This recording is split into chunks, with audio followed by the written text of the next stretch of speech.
దీంతో పాటు ఇగో ఈ పువ్వు కూడా వేస్తున్నాను, కానీ పువ్వు పోదు. అదిగోండి అది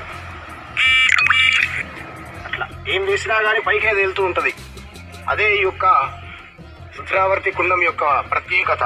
కేవలం బిల్వపత్రం మాత్రమే కాదు, ఆవు యొక్క పాలు కూడా ఈ ప్రదేశంలో పోస్తే అది ఒక దారలాగా వెళుతుంది.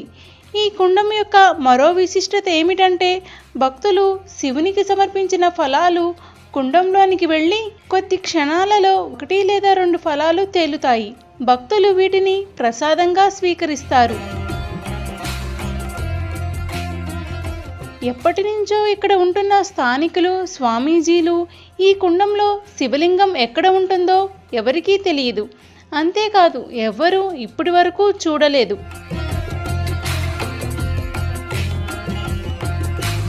ఇక్కడ స్థానికుల నమ్మకం